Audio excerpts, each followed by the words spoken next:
चलो, कल अपन ने एट प्रीमियम और ओवर सब्सक्रिप्शन के एग्जांपल्स देखे थे, है ना? हाँ। आज अपन देखेंगे प्रो राटा बेसिस के एग्जांपल। जैसे अपन ने कल अलॉटमेंट एडजस्ट किया था, तो ओवर सब्सक्रिप्शन में अलॉटमेंट मनी अपन ने एडजस्ट किया था। उसके लिए कुछ दो ऑप्शन थे उसमें अपने पास कि अपन क्या कर सके, पैसे रिफंड कर दें या तो पैसों को अलॉटमेंट में एडजस्ट कर दें। बराबर है। प्रोराटा मतलब रेशो निकाला जाता जब और सब्सक्रिप्शन हुआ रहता, जब शेयर ज़्यादा डिमांडेड हो जाते और एप्लीकेशंस मतलब एक्चुअली अपने को इशू कम करने देते और एप्लीकेशन ज़्यादा आ जाते। तो ऐसी सिचुएशन में अपन क्या करते हैं, किसी एक पर्सन को नहीं बोलने से या कुछ शेयर होल्डर्स को नहीं बोलने से अपन सबको शेयर्स दे देते और सबको कुछ कुछ शेयर्स के लिए नहीं बोल देते, मतलब उनका रेशो निकाल लेते। उस मेथड को बोला जाता है प्रोराटा। ठीक है, तो अब अपने को यहाँ पे पढ़ना है कि प्रोराटा मेथड से कैसे अलॉटमेंट होता। तो उसके कुछ एग्जांपल्स है जो कि अपन लिख लेते। लिखो फटाफट। क्वेश्चन नंबर 1 आज का जो भी तुम्हारा सीक्वेंस चल रहा है वो तुम लोग कंटिन्यू करना। X limited issue 10,000 shares of rupees 10 each at rupees 12. Company received company का शॉर्ट फॉर्म है ये। Company received applications of 20,000 shares. Company wants to give shares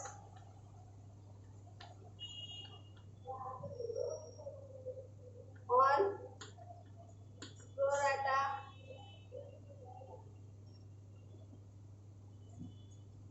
rata basis.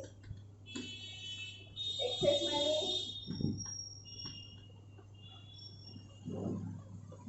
refund.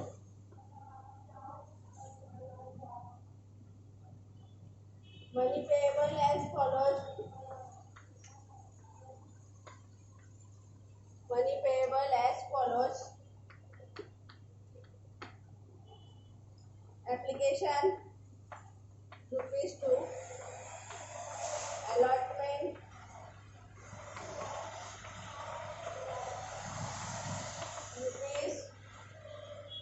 ₹5, including premium.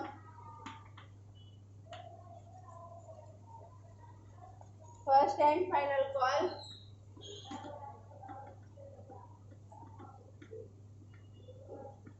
₹5। ठीक है, देखो क्या बोला। एक्स लिमिटेड है जिसको 10,000 शेयर्स इशू करने हैं। 10,000 शेयर्स इशू करने हैं। 10 रुपए वाला एक शेयर है फेस वैल्यू। कितने में देना है वो कंपनी को? 12 रुपए में। मतलब 2 रुपए क्या हो गया? प्रीमियम। ठीक है, तो हो गया x limited issue 10,000 shares of 10 each। 10 का शेयर कितने में दे रहे हैं? 12 में। Company received applications of 20,000 shares. कितने एप्लीकेशंस आए? 20,000। मतलब क्या है? ओवर सब्सक्रिप्शन है। ठीक है ना। Company wants to give shares on pro rata basis. इसलिए कंपनी ने डिसाइड किया कि अपन क्या करेंगे? प्रो राटा मतलब प्रोपोर्शनेट पे देंगे। हाँ, अप्लाई कितने हुए? 20,000। और इशू कितने करने हैं? 10,000। मतलब रेशो क्या आएगा? 2:1। जिन्होंने 2 मांगे उनको कितने देना? 1। ठीक है। Excess money were refunded. और जो एक्स्ट्रा पैसे है वो क्या हो जाने वाले हैं? रिफंड। मतलब जितने एक्सेस पैसे एप्लीकेशन में आए हैं ये रिफंड हो जाएंगे। ठीक है। मनी ऑन एप्लीकेशंस नीचे के हिसाब से पेड होगी। एप्लीकेशन पे 2 रुपए,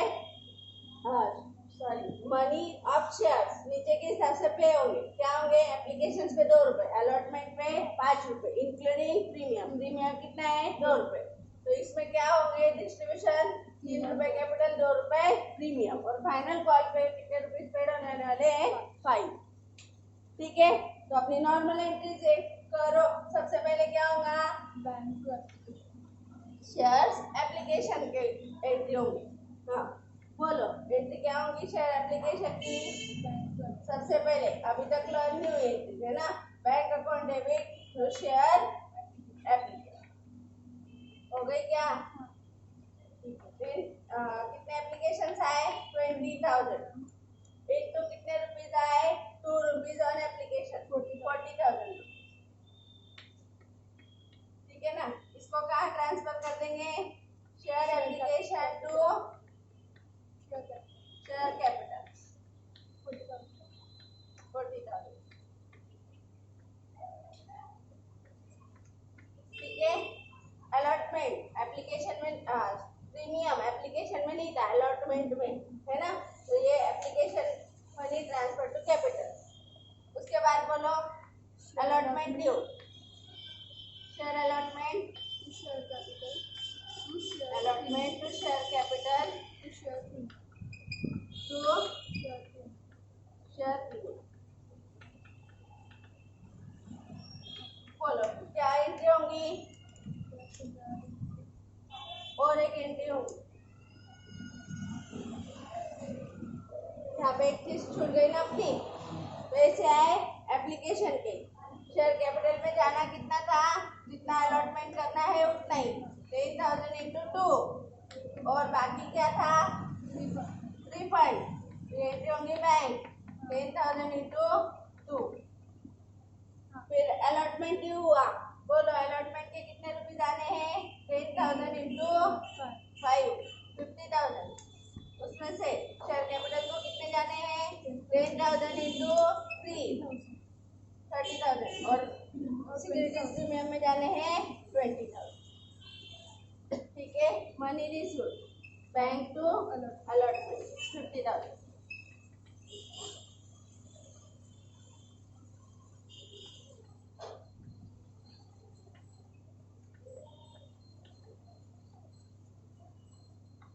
ठीक है, समझ में आया, लिख लो फटाफट।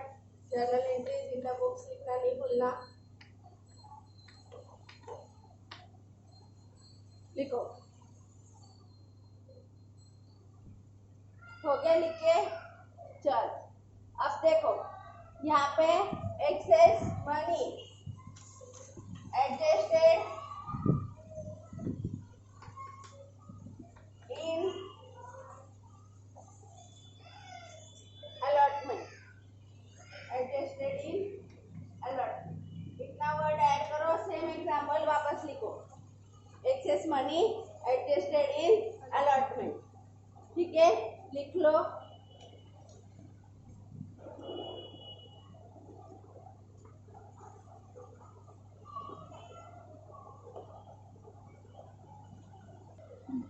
चलो लिख लिया एग्जांपल। अब क्या बोला है, allot excess money. Excess money मतलब ये जो एक्सेस मनी आया था एप्लीकेशन पे, एप्लीकेशन देखो 20,000 आए थे ना, और 2 रुपए के हिसाब से आए थे, लेकिन अपने को बेचने कितने थे 10,000 इंटू 2।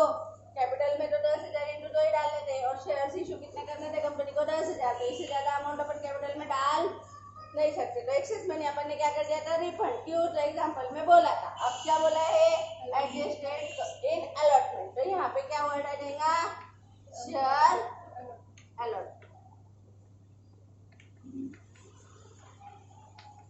ठीक है, और यहाँ पे देगा 20,000 और 20,000। ठीक है, नेक्स्ट एंट्री वापस वैसी ही होंगी, सिर्फ ये थर्ड एंट्री में चेंज होगा। देखो अलॉटमेंट में टोटल पैसे कितने आने थे, अलॉटमेंट यहाँ पे डाल दिया अपन ने क्रेडिटेड 20,000 है ना, पैसे अलॉटमेंट पे आने कितने हैं 10,000 शेयर बेचे हैं, 5 रुपए का एक बेचा है, तो 50,000 रुपए अपने अलॉटमेंट के टाइम आने थे, है ना। पक्का, चलो तो एंट्री क्या होती, bank to allotment plus 30,000 amount, bank to allotment entry होगी, है ना। तो अलॉटमेंट होना था 50 का, लेकिन ऑलरेडी अपने पास कितने रुपीज आ चुके हैं 20,000, तो अब अपने को मंगवाने कितने हैं, मतलब ड्यू कितने करने हैं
थे जो कि अपन ने अलॉटमेंट के क्रेडिट में डाल दी, है ना। अलॉटमेंट के क्रेडिट में डाले, इसका मतलब ये एंट्री का बैंक टू अलॉटमेंट ऐसी एंट्री, ठीक है ना। तो यहाँ पे ऑलरेडी अपने को कितने रुपीस 50,000 में से मिल गए थे, 20, है ना। और उतने ही पैसे अपन ने अलॉटमेंट में डाल दिए थे, ऐसा इसका मीनिंग। फिर अपन ने अलॉटमेंट ड्यू बाद में किया, तो total allotment due credit side में आ रहा है, 50,000 अलॉटमेंट ड्यू, ठीक है। और उसमें से एक्चुअली अपने को मिलेंगे कितने, 30,000, ठीक है ना। तो ऑलरेडी अपन क्रेडिटेड पहले कितना कर चुके रहते, 20, तो अब अपने को इधर कितने रुपए डेबिटेड करने हैं, 50। अल्टीमेटली अपने को ये अलॉटमेंट का अकाउंट क्या कर देना है, क्लोज कर देना है। अलॉटमेंट ड्यू कितने का होगा, 50 में से कितने मिल चुके हैं, 20, तो मिलेंगे कितने, 30। इसलिए अलॉटमेंट की क्रेडिट साइड में 2 बार आएगा, है ना। क्रेडिट साइड में यहाँ पे आएगा bank to allotment, bank to allotment, और इधर अलॉटमेंट ड्यू की एंट्री आएगी जो कि अलॉटमेंट टू शेयर है, टू शेयर। अपन ने फर्स्ट डे अकाउंट निकाले थे, देख लो एक बार, चेक कर लो बोला, ठीक है। तो ये क्या हुआ, excess money adjusted in allotment, ठीक है, समझ में आया। देखो इसको वापस से, और अलॉटमेंट का अकाउंट पीछे जाके भी चेक कर लो और यहाँ पे भी चेक कर लो, ठीक है। यहाँ पे मैंने बैंक लिखा है 20,000, यहाँ पे और शेयर एप्लीकेशन भी लिख सकते। अगर प्योरली इसकी पोस्टिंग करेंगे, अलॉटमेंट के क्रेडिट में क्या आना चाहिए, शेयर एप्लीकेशन, मतलब अलॉटमेंट मनी कब रिसीव हो गया था, एप्लीकेशन मनी के साथ, इस वजह से ऐसा भी शेयर एप्लीकेशन भी तुम लोग लिख सकते। समझ में आया, चलो ये हो गया। नेक्स्ट एग्जांपल देखो, इतना लिख लिया और तुम लोगों ने,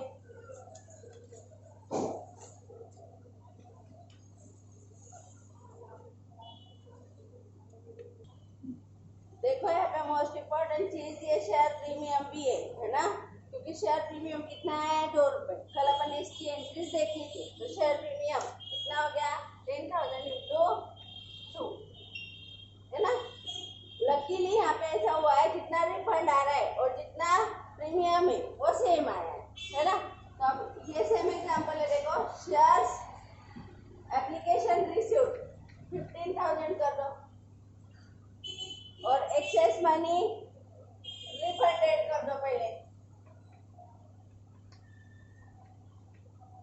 एक चेंज करो वापस इस एग्जांपल में, यहाँ पे 15,000 करो और यहाँ पे एक्सेस मनी रिफंडेड, ठीक है ना।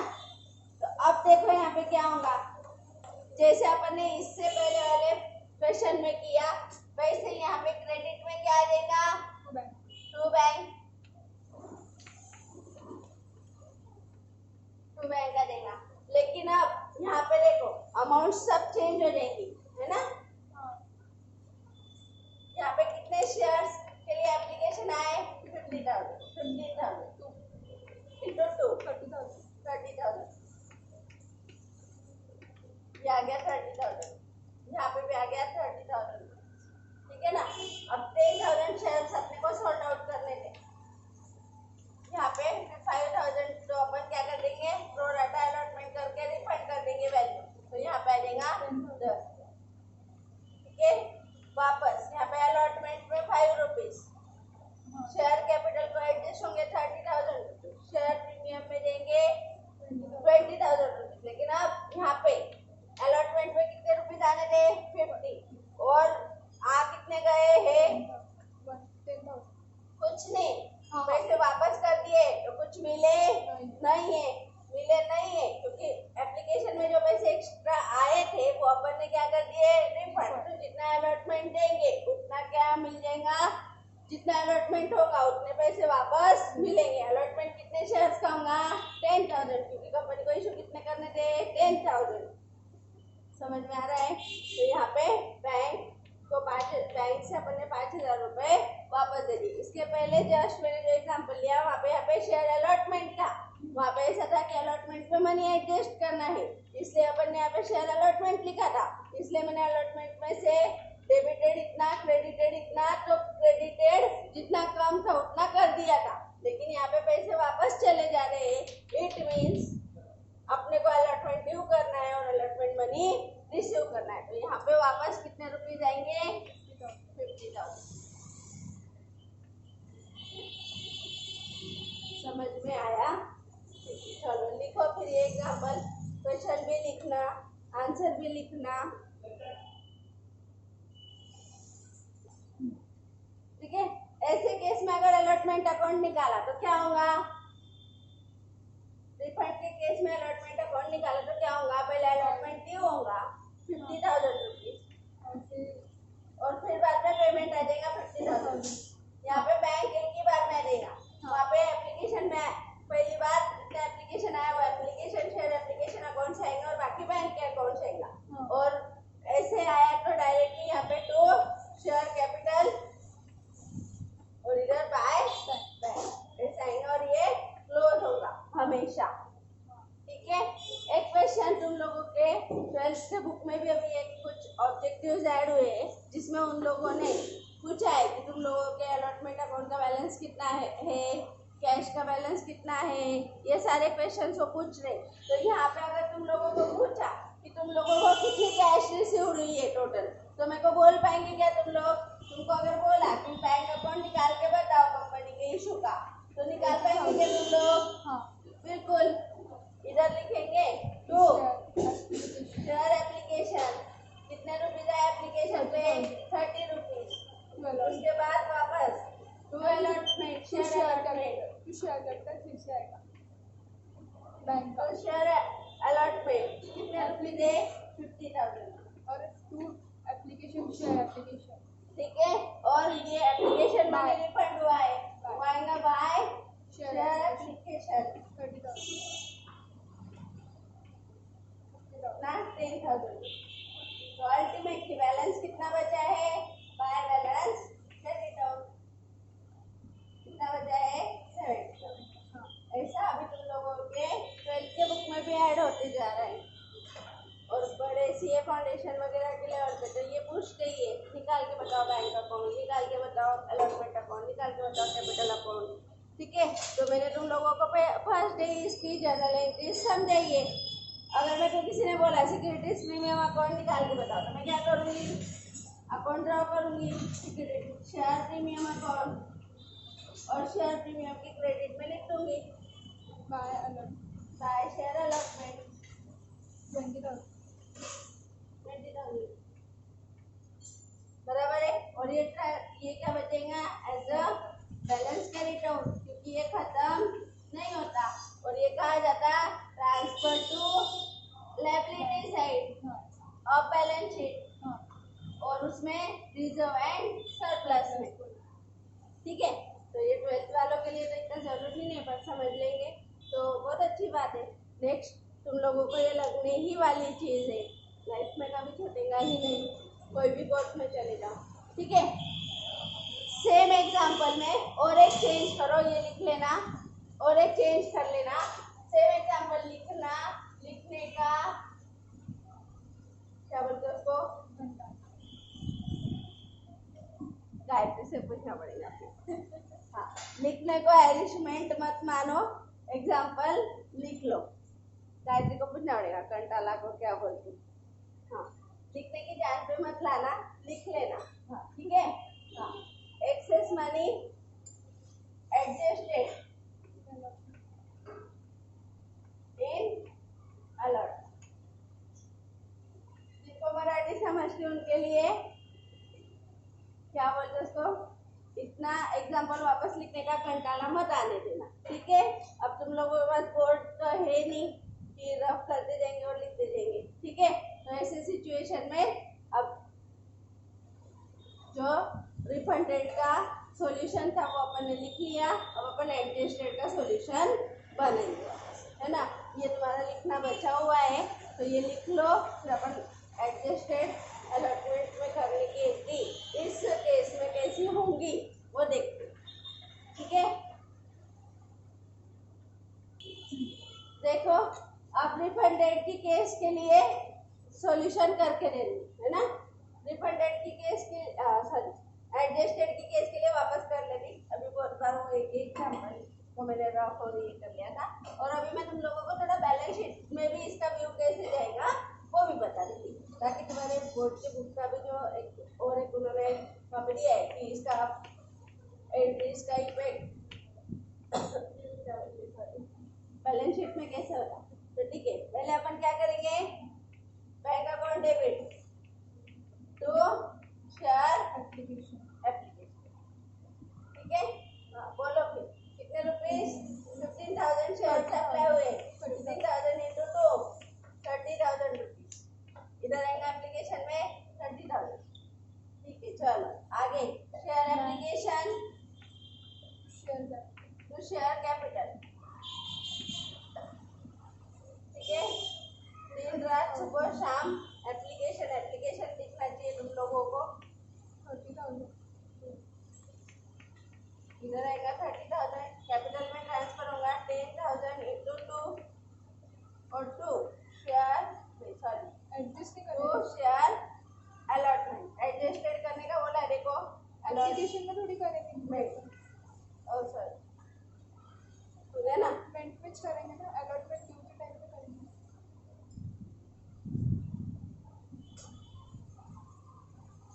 Bank account debit to share application to capital to allotment. ज्यादा पढ़ के कंफ्यूजन मत क्रिएट करो, ठीक है ना। हाँ, दिन रात सुबह शाम लिखने दो, पर अभी के अभी गलत मत लिखने दो। यही पे अलॉटमेंट एडजस्ट हो रहा है, इधर 10,000 रुपीज एडजस्ट होगा। अब अलॉटमेंट ड्यू होगा, शेयर अलॉटमेंट कुछ याद रहो मत रहो, एप्लीकेशन अलॉटमेंट कैपिटल और बैंक इतना तो याद रहिएगा। उसका यूज कब कैसे करना है वो नहीं पता, ठीक है। देखो एक दिन में समझने वाली चीज तो है नहीं, सच्ची नहीं है, बहुत अच्छा टॉपिक है।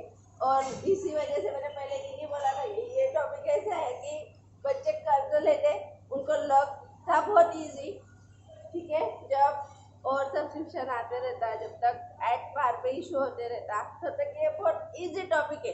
अभी तो इसका एक्चुअली कुछ भी तुमने देखा नहीं। अभी ये एग्जाम्पल पेपर में आने जैसे एक भी आए नहीं है। अभी जो एग्जाम्पल में एक्चुअली आने वाली चीज है वो तो अभी मैंने स्टार्टिंग की है, तो अपन एज अ बेस बना रहे कि अपने को इतना याद रह जाए कि बैंक एप्लीकेशन अलॉटमेंट नाम की कुछ चीज रहती है और उसके कुछ पैसे आने वाले रहते हैं और वो अपने को उस अकाउंट में लेना है, ठीक है। चलो, तो यहाँ पे शेयर अलॉटमेंट कितने शेयर्स का होता है, जितने के शेयर्स इशू करने निकाले, 10,000 इंटू 5 रुपीज ऑन अलॉटमेंट, ठीक है। तो अलॉटमेंट में काय के पैसे आएंगे, शेयर कैपिटल के और सिक्योरिटीज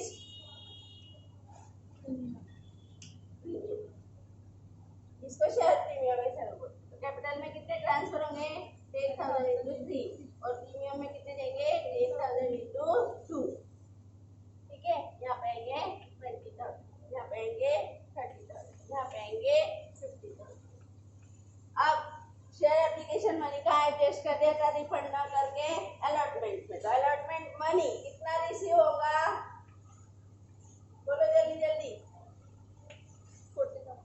शेयर अलॉटमेंट को डेबिटेड कितना है, 20, ऑलरेडी क्रेडिटेड कितना है, 10, तो अब पैसे कितने आएंगे, लोग सामने से ज्यादा पैसे देके नहीं देंगे, लोग भी उनका हिसाब रखते हैं, सिर्फ तुमको ही तुम्हारा हिसाब रखते नहीं आता है ना, लोगों को भी उनका हिसाब रखते हैं। शेयर अलॉटमेंट, ठीक है। यहाँ पे यहाँ पे अपन डिस्ट्रीब्यूशन नहीं लिख सकते, क्यों नहीं लिख सकते, बहुत सारे रीजन, क्योंकि डिस्ट्रीब्यूशन अगर करने लगे तो फिर बहुत कंफ्यूजन तुम लोगों का क्रिएट हो जाएगी, ठीक है। तो उससे ऐसे समझ लेना कि शेयर अलॉटमेंट के पैसे आना है, अलॉटमेंट के पैसे आना है 10,000 इंटू 5, और ऑलरेडी एडजस्टेड हो गए हैं, एडजस्टेड ऑलरेडी रिसीव्ड 10,000 इंटू जो कुछ भी है 1, तो ये 10,000 इंटू 4 रुपीज, मतलब 40,000 रुपीज तुम लोगों को आना।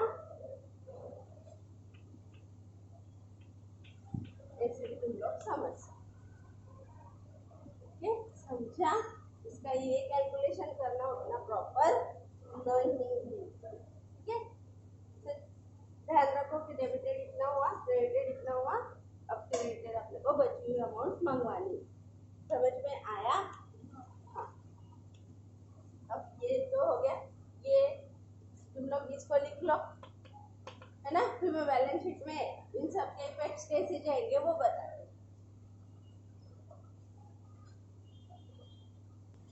ठीक है, लिख लिया ये वर्किंग नोट। देखो, कभी कभी तुम लोगों को पूछा जाता कि इसके साथ इन एंट्रीज का व्यू एंड बैलेंस शीट में कैसे आएगा, मतलब एक्सट्रैक्ट ऑफ बैलेंस शीट पूछा जाता है ना? तो ऐसे सिचुएशन में बैलेंस शीट ड्रॉ होगी।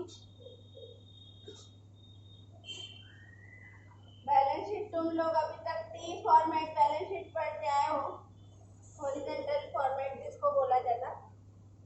कंपनीज एक्ट 2013 के हिसाब से vertical format of balance sheet निकलते हैं। वर्टिकल मतलब सीधा, ऊपर लायबिलिटी साइड, नीचे एसेट साइड, ऐसा निकाला जाता है। पर 12th की बुक में ऐसे दिया है।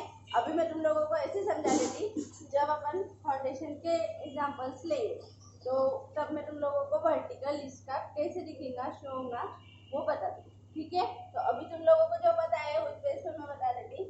ये रही कंपनी की बैलेंस शीट। ठीक है, यहाँ पे आया शेयर कैपिटल, है ना? कैपिटल कहाँ आता? लाइबिलिटी से। होप सो कि तुम लोग भूले ना हो। समझ में आ रहा है ना? देखो यहाँ पे क्या रहता है, थोड़ी फॉर्मेलिटी जा रहा है। यहाँ पे सबसे पहले लिखा जाता है ऑथोराइज कैपिटल, जो कि अपने को पता नहीं है, कंपनी कितना ऑथोराइज है वो पता नहीं है।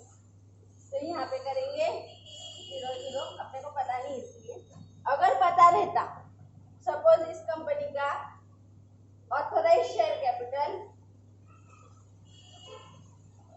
1 lakh shares into 10, 1 lakh shares into 10 @ 10। ठीक है ना? तो ये कितना था? 1 करोड़ रुपीज। और इसको कर दिया जाता नीचे क्लोज। ठीक है, उसके बाद किया जाता सब्सक्राइब इशूड कैपिटल। ठीक है ना? इशूड कैपिटल अपन ने इसमें से कितना किया है? 10,000 इंटू 10, बोलो 1 लाख। देखो यहाँ पे, हाँ ये 10 लाख आएगा। ठीक है ना? छोटे छोटे लोगों से बड़ी बड़ी गलतियां होती रहती। ठीक है, 10 लाख रुपीज। अरे एक जीरो नहीं रख लेना, जा जब रख लेना, जा खाना है खा लेना। अभी मैंने उसको ज्यादा रख दिया था, देखो। ठीक है, हाँ, तो इशूड कैपिटल कितना करना है अपने को? 1 लाख। ठीक है, इसको भी क्लोज कर देते। इसके बाद लिखा जाता है सब्सक्राइब कैपिटल।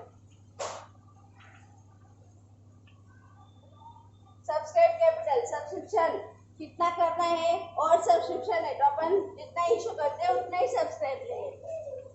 10,000 इंटू 10, इसको भी लिखा जाता है 1। ठीक है, फिर सब्सक्राइब के बाद क्या था? कॉल्ड अप था क्या? निकालो, पीछे जाओ।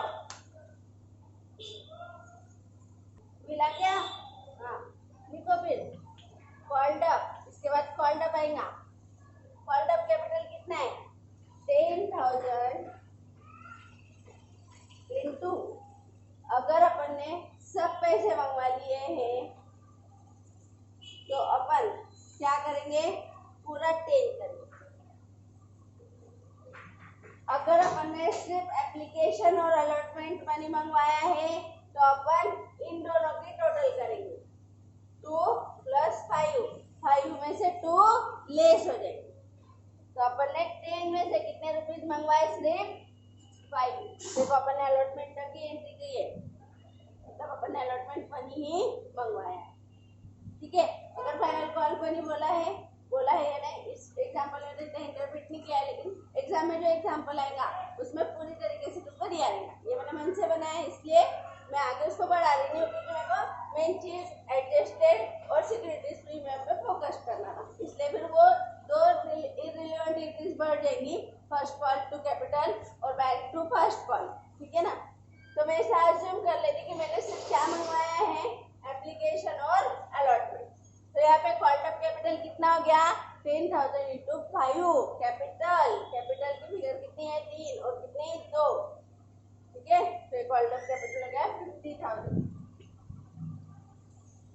ठीक है। इसको इनर कॉलम में लिखा है। और अगर इसमें से कुछ पैसे आए नहीं है तो उसको लेस किया जाता है फॉल्स इन एरियर, ठीक है। अपन यहाँ पे फॉल्स इन एरियर 0, अभी इसके बाद अपन वही पढ़ने आ रहे हैं। और अगर कुछ फॉल्स इन एडवांस आया होगा तो उसको लिखा जाता है फॉल्स इन एडवांस, ठीक है। तो ऊपर यहाँ पे ये सब चीजें नहीं है तो अपन कॉल्ड अप कैपिटल कितना ले लेंगे, डायरेक्टली बाहर में 50,000, कितना ले लेंगे बाहर, डायरेक्टली 50,000, ठीक है। जब कॉल्ड अप होगा तो वो एटलेस होगा, उसको एक्चुअली पेड अप ऐसा बोला जाता है। इसके बाद पेड अप का कैलकुलेशन आता है, ठीक है। तो कभी कभी तुम लोगों के हर बुक में ये सब डिस्क्रिप्शन वाइज एक एग्जांपल लिया हुआ है जो कि मैं लास्ट में लूंगी, सिर्फ इसका इंटरप्रिटेशन बैलेंस शीट में कैसा आना चाहिए इसलिए, जो मैंने फर्स्ट डे पढ़ाया उसकी बेस पे, ठीक है। तो मैं भी यहाँ पे हूँ। तो अभी मैंने कॉल कितने किए हैं 50,000, मेरे को प्रीमियम मिला है, वो भी कहाँ आएगा, हाँ यहाँ पे ध्यान रखना होता है। इसको क्लोज कर लिया है, इशूड को क्लोज कर लिया है, सब्सक्राइब को क्लोज कर लिया है, सिर्फ मिले कितने हैं 50, कॉल कितने किए 50 और मिले भी उतने, इसलिए फॉरवर्ड फॉल्स इन एरियर्स नहीं किया, ठीक है। उसके बाद फिर सेकंड एड आता रिजर्व एंड सरप्लस, और इसमें लिखा जाता सिक्योरिटीज प्रीमियम। कितने रुपीज लिखेंगे सिक्योरिटीज प्रीमियम, 20,000, हाँ सही।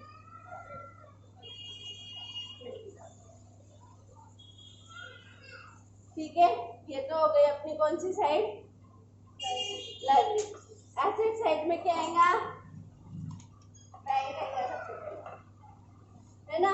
और बैंक के डेबिट में कितने देंगे, 30 और 50, 40, 30 और 40 कितने हैं 70। देखो तुम्हारी बैलेंस शीट टैली हो गई।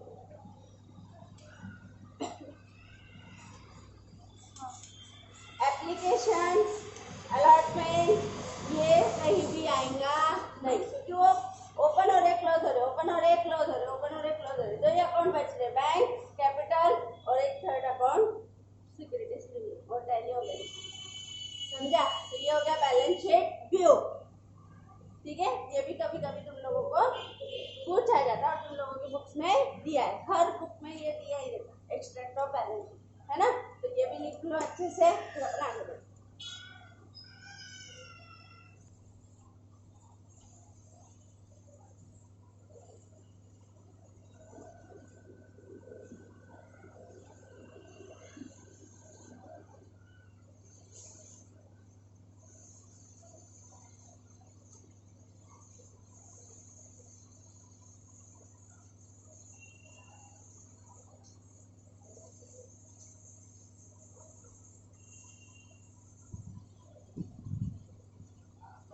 अपन पढ़ेंगे कॉल्स इन एडवांस, ठीक है ना। तो अपन ने गायत्री वाला एक एग्जांपल लिया था, देखो याद है क्या, उसका पैसा अपन ने अलॉटमेंट में एडजस्ट किया था, उसको वापस ना देके। और उसके बाद एक एग्जांपल लिया था जिसमें उसके फर्स्ट कॉल भी आ गया था, फाइनल कॉल भी आ गया था, अलॉटमेंट मनी भी आ गया था, सब पैसे आ गए थे और पैसे बच भी गए थे, फिर अपन ने उसको रिफंड भी करे। तो जब एप्लीकेशन, तो एप्लीकेशन के साथ आना है एप्लीकेशन मनी, अलॉटमेंट के साथ आना है। जब फर्स्ट कॉल किया जाएगा उसके बाद उसके पैसे अपने को आने थे, लेकिन उसके पहले ही पैसे अपने पास उसके जमा हो चुके हैं, अपने पास आ चुके हैं, तो उसको अपन बोलेंगे कॉल्स इन एडवांस, ठीक है। क्वेश्चन बच्चों को ये आ सकता है मैडम अलॉटमेंट के पैसे कॉल्स इन एडवांस नहीं क्या, तो नहीं, क्योंकि शेयर्स एप्लीकेशन आने के बाद तुरंत अलॉटमेंट होने वाला है, तो इस वजह से उसको कॉल्स इन एडवांस नहीं बोलते। लेकिन फर्स्ट कॉल के पैसे कंपनी बाद में मंगवाती, अलॉटमेंट के टाइम मंगवाती नहीं, तो इसलिए मोस्टली कॉल मनी ही, फर्स्ट कॉल या फाइनल कॉल मनी ही अपने पास एडवांस में आया है। ठीक है, या तो कभी कभी कंपनी ने सब अलॉटमेंट एडजस्ट कर लिए, सब कुछ कर लिया, उसके बाद कोई एक कस्टमर है जो एक्स्ट्रा पैसे, या कोई एक शेयर होल्डर है जो एक्स्ट्रा पैसे अपने को दे के जा रहा है, तो ऐसे सिचुएशन में उसकी एंट्री अपन करेंगे calls in advance. In short calls in advance मतलब अपन ने कुछ कैपिटल कॉल किया नहीं है, मतलब अनकॉल्ड कैपिटल के पैसे अपने पास आ जाना, उसको अपन बोलेंगे कॉल्स इन एडवांस। ठीक है, तो कभी कभी कोई शेयर होल्डर्स रहते हैं जिनके पास एक्सेस पैसा रहता है, तो वो बोलते हैं कि कंपनी कॉल करेंगी तब पैसे देने से बेटर है कि अपन अभी ही अपने पास है तो पूरे पैसे कंपनी को दे दे, ताकि अपनी लायबिलिटी फ्यूचर में कुछ ना रहे। ठीक है, ऐसे सिचुएशन में फिर अपने को जर्नल एंट्रीज करनी रहती, और जब कॉल एडवांस में आता तो इसको एडवांस अकाउंट में डाला जाता, और जब इसके पैसे, जब फाइनल कॉल ड्यू होता उसके बाद ये कॉल्स इन एडवांस में से उसके पैसे एडजस्ट कर लिए जाते। ठीक है, मेरे को मालूम है तुम लोगों का अभी सब ऊपर से जा रहा है, अपन एड्रेस लिख लेते हैं इसकी, उसके बाद अपन इसका एक एग्जाम्पल लेते तो तुमको ज़्यादा अच्छे से वो क्लियर हो जाएगा।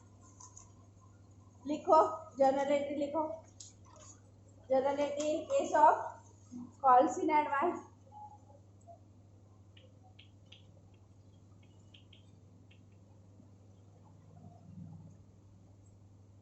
बैंक अकाउंट डेबिट लिखो, बैंक अकाउंट डेबिट तो कॉल्स इन एडवांस। ठीक है, जैसे कि मैंने बोला कि कोई कॉल कंपनी ने किया नहीं है, पैसे कॉल मनी के पैसे मंगवाए नहीं है, फिर भी कोई शेयर होल्डर अपने को पैसे दे दे रहा है, तो अपन पैसे मिले bank account debit to first call. ठीक है, ऐसा ध्यान में रखो।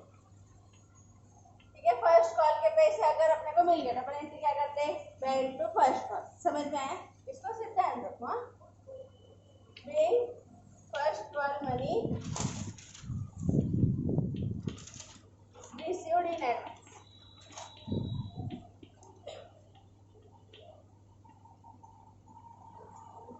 समझ में आया? अब ऐसा हो सकता है कि फर्स्ट कॉल के पैसे ना हो, फाइनल कॉल के हो, या फर्स्ट एंड फाइनल कॉल के पैसे हो, तो अपने को जब अलॉटमेंट के पैसे मिलते तो ऐसे क्या करते, बैंक बैलेंस। एप्लीकेशन के पैसे पहले मिलते थे, क्या करते पैसे, अगर अपने को फर्स्ट कॉल के पैसे मिले तो एंट्री क्या करेंगे, bank to first call.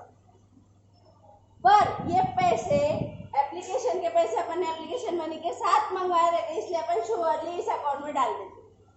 Allotment तुरंत होने वाला रहता है, इसलिए तुरंत अलॉटमेंट पे उसको ट्रांसफर कर दिए जाते, लेकिन फर्स्ट कॉल कंपनी कुछ दिनों बाद करती, इसलिए उसके पैसे डायरेक्टली फर्स्ट कॉल को क्रेडिटेड न करके कभी कभी कॉल्स इन एडवांस में लिखे जाते। अलग अलग बुक्स में देखोगे तो दोनों चीजें मिलेंगी, अगर फर्स्ट एंड फाइनल कॉल पहले मिल गया होगा तो bank to first and final call ऐसे एंट्री कर दी जाती, तो कभी कभी इसको कॉल्स इन एडवांस के नाम से लिखा जाता है। ठीक है, तो बुक देखोगे तो तुम लोगों को दोनों चीजें देखने मिलेंगी, तो ये थोड़ा जल्दी समझ में आने वाली चीज है, थोड़ा सा क्लिक होना चाहिए। ठीक है, तो अपने को पैसे एडवांस मिले, बैंक टू फर्स्ट कॉल के पैसे एडवांस मिले, तो फर्स्ट कॉल में लिख के काय के पैसे एडवांस मिले, कॉल के, कौन से कॉल के, फर्स्ट कॉल। तो ऐसा भी लिख सकते हैं, first call money call, first call in advance, ऐसा भी लिख सकते हैं ना, फर्स्ट कॉल इन एडवांस। इसका भी मीनिंग क्या है कि पहला कॉल एडवांस में मिला है। ठीक है, इसके बाद क्या होगा, जब company actually first call due करेगी तो कंपनी एंट्री क्या करेंगी, first call account debit to share capital. ठीक है ना, तो ऐसे टाइम देखो फर्स्ट कॉल ऑलरेडी अपन क्रेडिट कितना कर चुके हैं,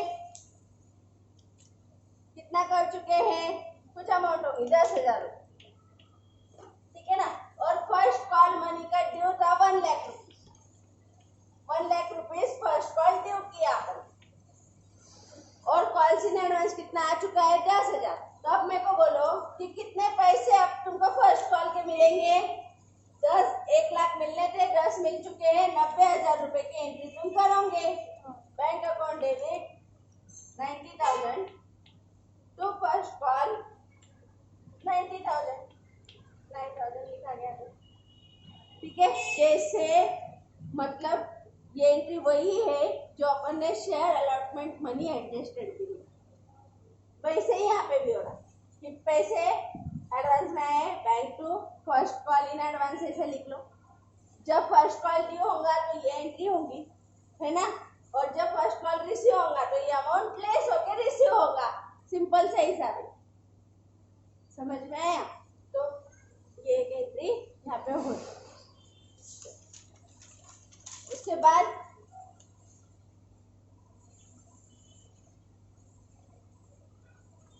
लिखो ये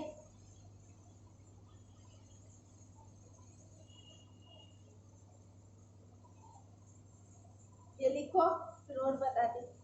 1 मिनट रुको, नहीं देखो ये समझ में आ गया, इसको रुक जाओ और एक बार बताती। इसकी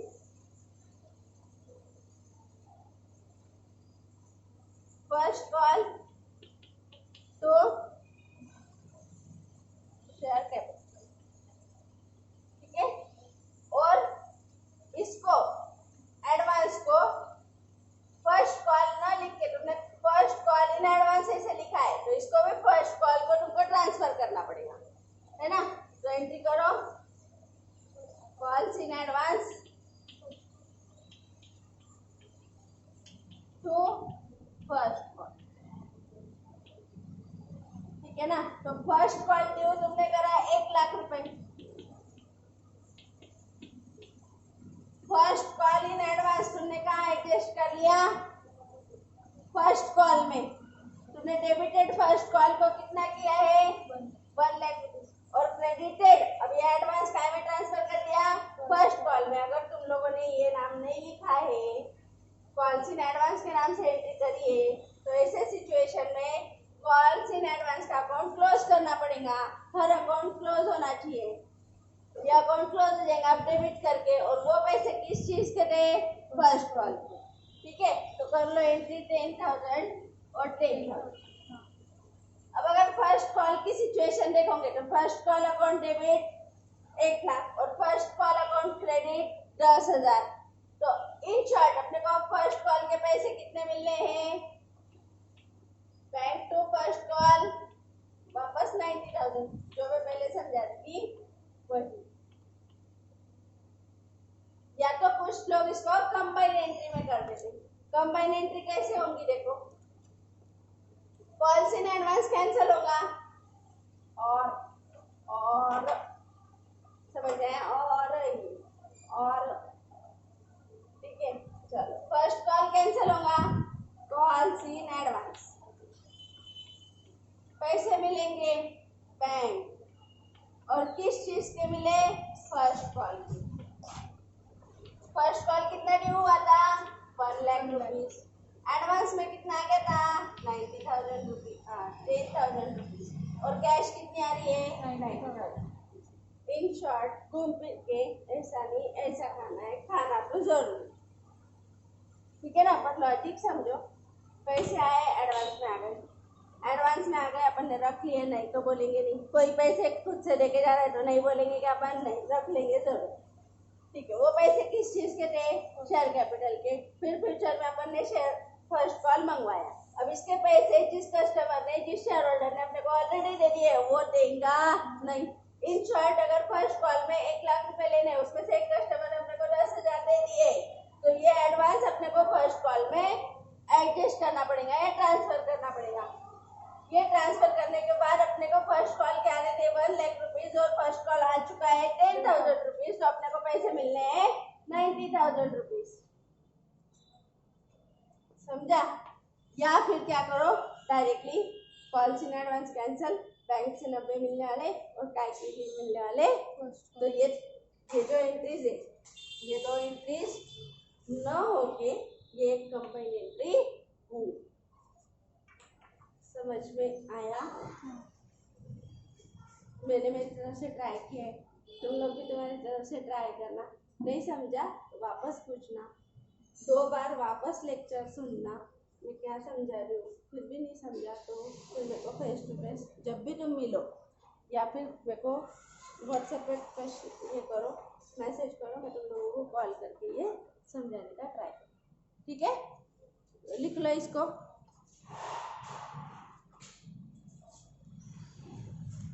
चलो एग्जाम्पल ले लेते हैं, लिखो फटाफट।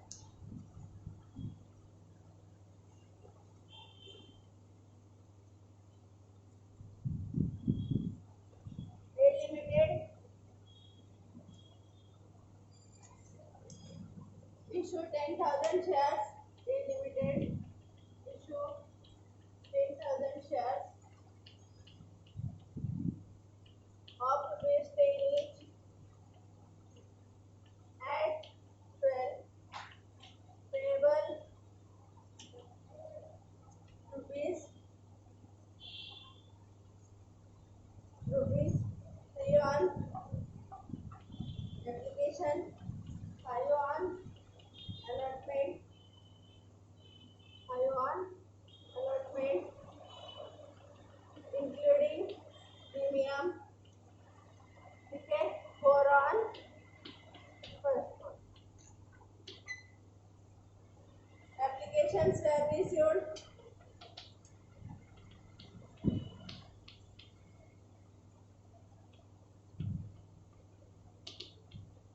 8,000 only.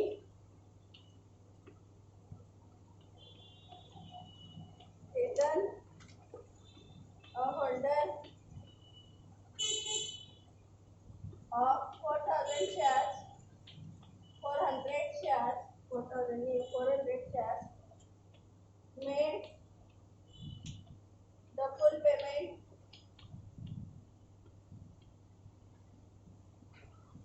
at the time of allotment.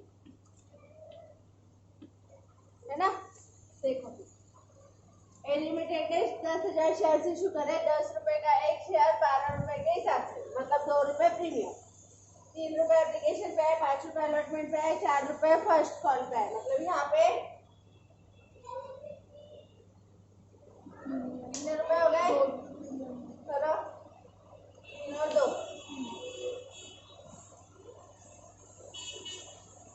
ठीक है। एक काम करो, 3 और 2 5 और 4 3 और 3 हाँ सही, 3 और 3 6 और 4 10, कैपिटल के 10 रुपए आ गए और प्रीमियम के 2 रुपए आ गए। ठीक है, चलो एंट्रीज करेंगे, करते।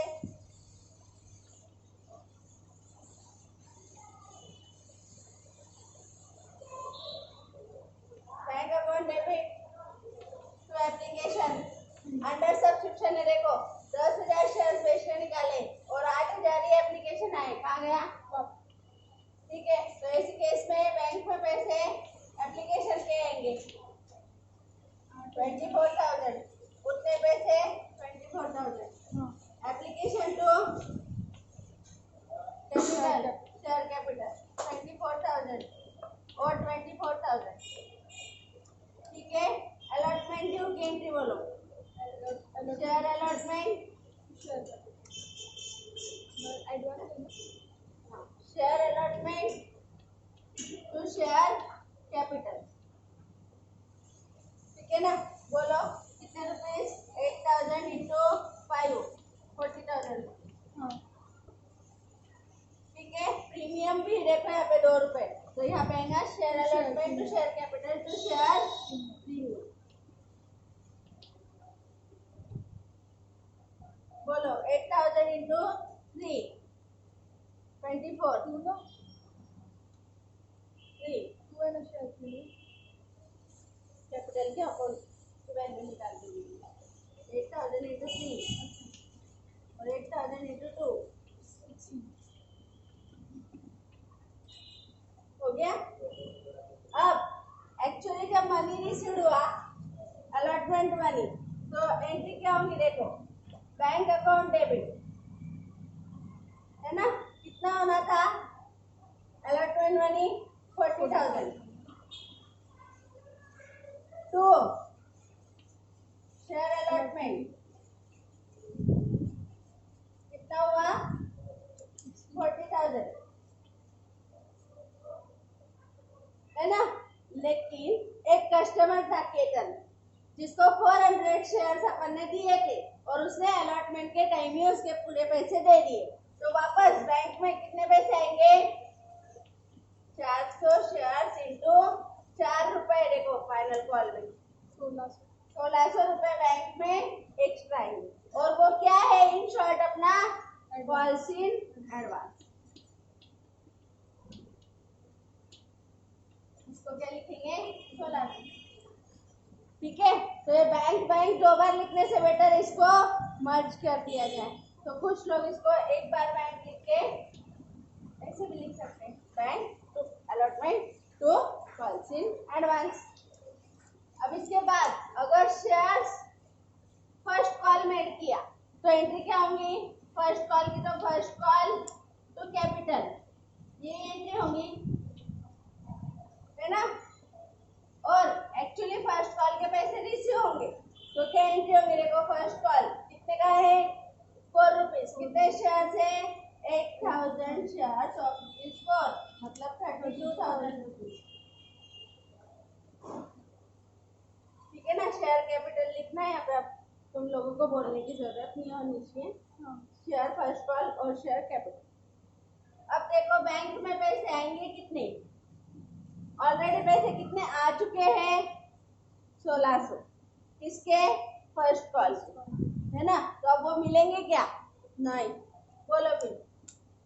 डिफरेंस 30,400 बैंक में आएंगे। ये फर्स्ट कॉल कहाँ है? कॉल्स इन एरियर्स में, तो कॉल्स इन एरियर्स कैंसिल हो जाएगा। 1600 अभी जस्ट एंट्री ली अपन ने, calls in advance, sorry advance. ठीक है, to first call.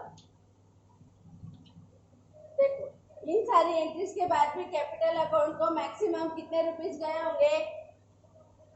8,000 into 10, 8,000 into 10 गए क्या? देखो इससे ज्यादा 1 रुपया बैंक अकाउंट में जाना नहीं चाहिए। ठीक है, और 2 रुपए, 8,000 इंटू 2 प्रीमियम के, तो कैपिटल में 8,000 इंटू 10 और 8,000 इंटू 2, ये पूरे पैसे बैंक में गए होंगे, और कैपिटल में सिर्फ ये और प्रीमियम में सिर्फ ये प्रीमियम और ये कैपिटल। देखो है क्या? कर लो कैलकुलेट। और इन दोनों की टोटल 12,000, 8,000 इंटू 12 और 8,000 इंटू 10, ये क्या लाइबिलिटी साइड में जाएगा 10 और 2, और इधर जाएगा 10,000 इंटू 8,000 इंटू 12 एसेट साइड में। ठीक है, तो एक्स्ट्रा को बैलेंस शीट भी तुम लोग यहाँ से निकलवा सकते हो। प्रॉपरली ड्रॉ करके इस एग्जाम्पल का आंसर लिखो, एग्जाम्पल भी लिखो, आंसर भी लिखो। चलो फटाफट। समझ में आया ये? इसको वापस एक बार बैठ जाके पूरा एग्जाम्पल सुन लेना। ठीक है ना। देखो bank to share application to share capital, share allotment to share capital to share premium, bank to share allotment to calls in advance. ये कॉल्स इन एडवांस के अमाउंट 400 शेयर्स के 4 रुपीज के हिसाब से उसने दे दिए, है ना।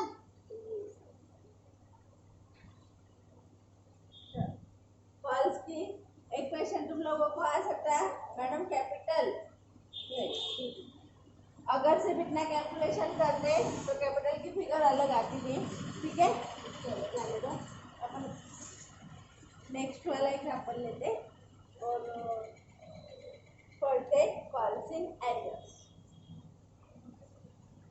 देखो मैं लिख दो कॉल्स इन एरियर्स।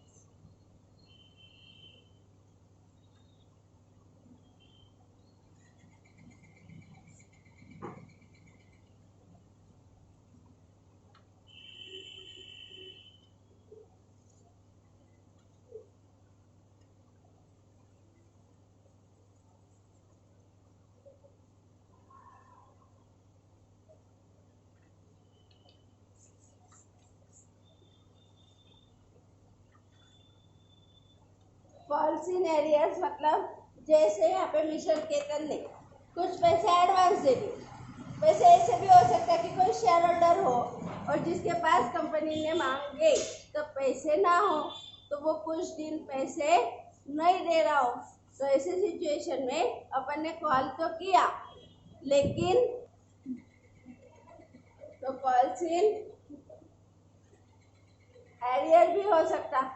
तो जब कुछ लोग ऐसे रहते कि जो कुछ दिनों के लिए पैसे नहीं दे रहे हो, तो ऐसी सिचुएशन में उसको अपन फॉल्स इन एरियर्स ऐसा बोलेंगे।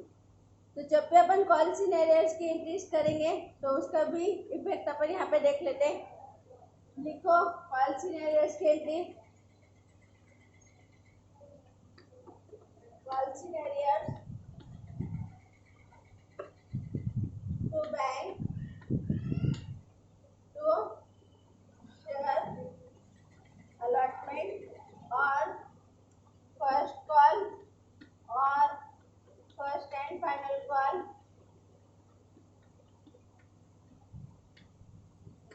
ठीक है, मतलब क्या है कि एरियर कभी भी हो सकता है। अलॉटमेंट का मनी उसने दिया नहीं तो अपन एंट्री क्या करेंगे, calls in arrears bank to allotment. ठीक है, जैसे कि देख अगर मैंने अलॉटमेंट ड्यू किया, अलॉटमेंट ड्यू, तो क्या एंट्री होगी, share allotment to share capital.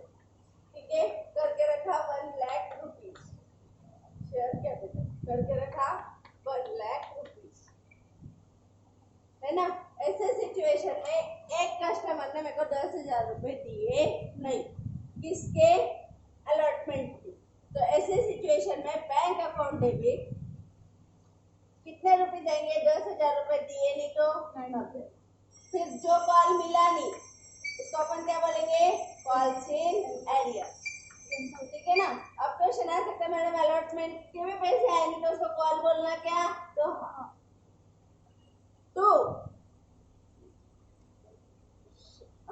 क्या है, शेयर अलॉटमेंट।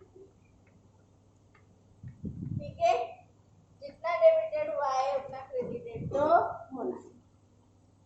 हो गई entry bank calls in arrears to share allotment. अब ये कॉल मनी बाद में मिल गया तो एंट्री क्या करेंगे, bank account debit to calls in arrears.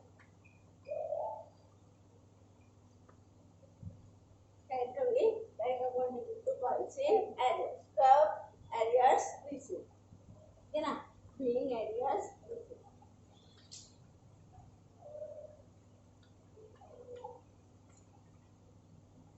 ये क्या है, बीइंग अलॉटमेंट मनी रिसीव्ड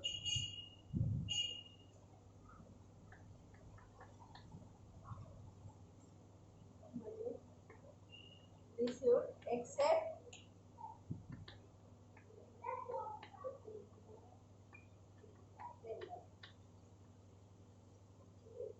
समझ में आया। इस तरीके से ये इतना लिखो, इसके बाद एक एंट्री वो भी लिख देती हूँ। ये सेम नरेशन आएगा, being allotment money received except some number of shares।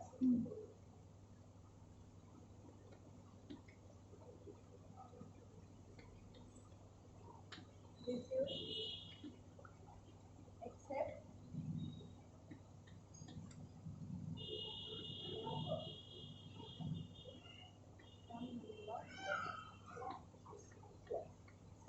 some number of shares मतलब कुछ नंबर ऑफ शेयर। ठीक है, तो देखिए फिर यहाँ पे कितने रुपए मिल जाएंगे, 10,000 और 10। ठीक है ना। तो अलॉटमेंट 10 में कैंसिल है, शेयर कैपिटल देखो इसका इफेक्ट कैसे होगा, बैंक 90,000 एरियर मिल गया वापस, bank 3,000 rupees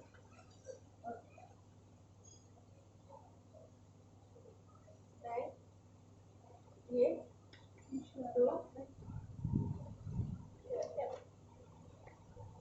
arrear arrear debit credit में कैंसिल, अलॉटमेंट अलॉटमेंट। हाँ ठीक है, लिखो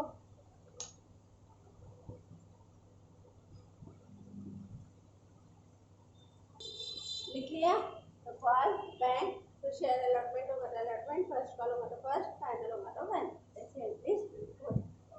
चलो अब अपन ले लेते इसका भी एक एग्जांपल ताकि अपने को ये और अच्छे से क्लियर हो जाए।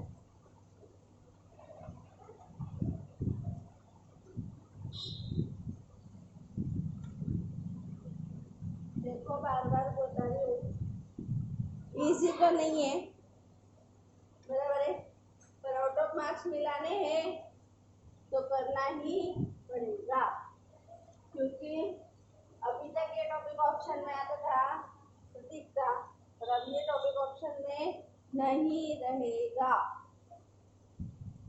ठीक है। इसीलिए दो टॉपिक ऑलरेडी तुम्हारे सिलेबस में से कम किए गए हैं।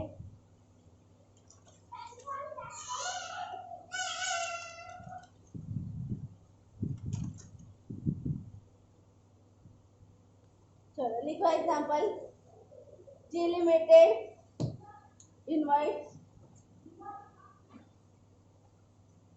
जी limited invites invited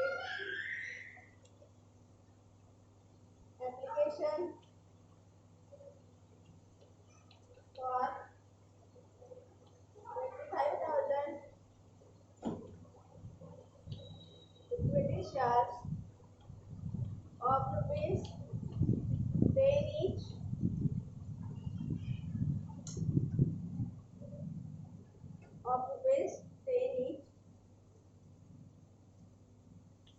payable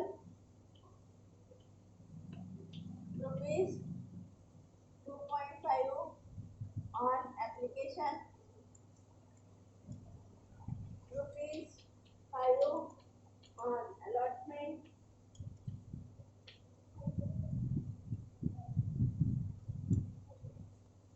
rupees 2.5 on final call.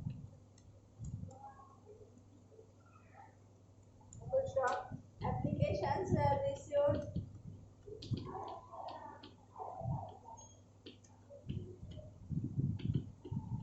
applications were received 30,000 equity shares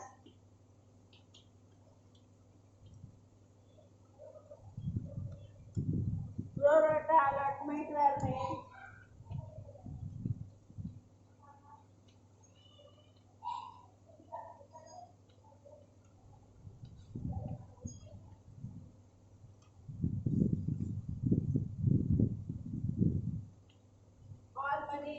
all the money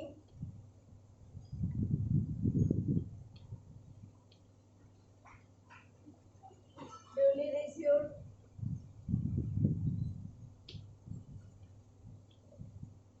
except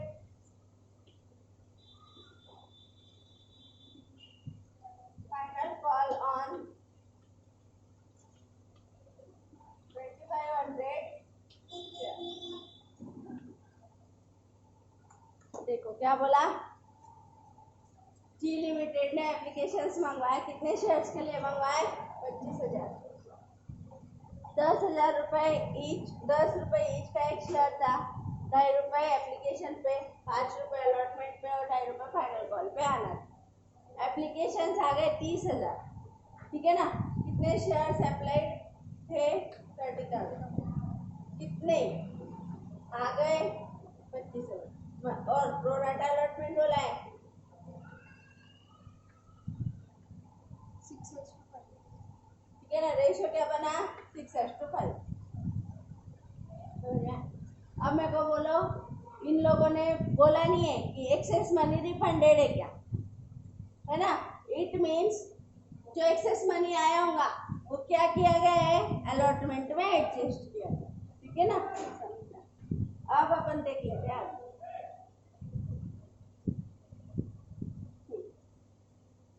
ji limited 25,000 application आया, 10 रुपए का एक शेयर, ये अलॉटमेंट मनी आ गया, application 30,000 receive pro rata allotment करना है, सब पैसे आ गए, लेकिन फाइनल कॉल 2500 शेयर पे आया नहीं, ठीक है, क्या क्या आ गया वो तो देख लेंगे।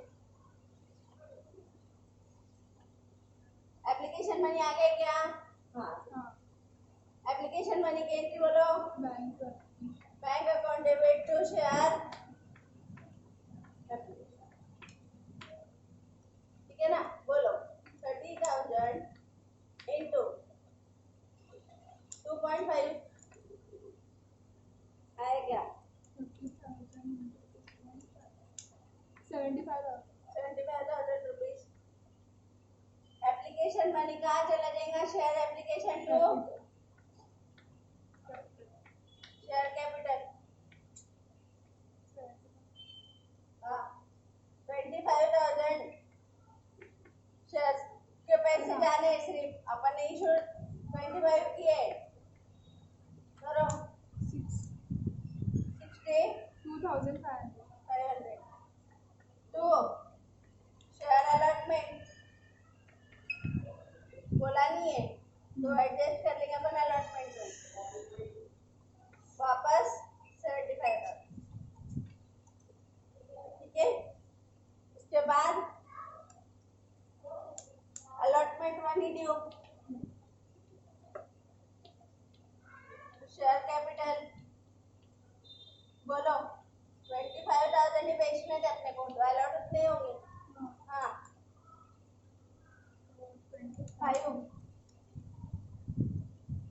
25 इंटू 5 1,25,000 उतनी अमाउंट ही हो गई।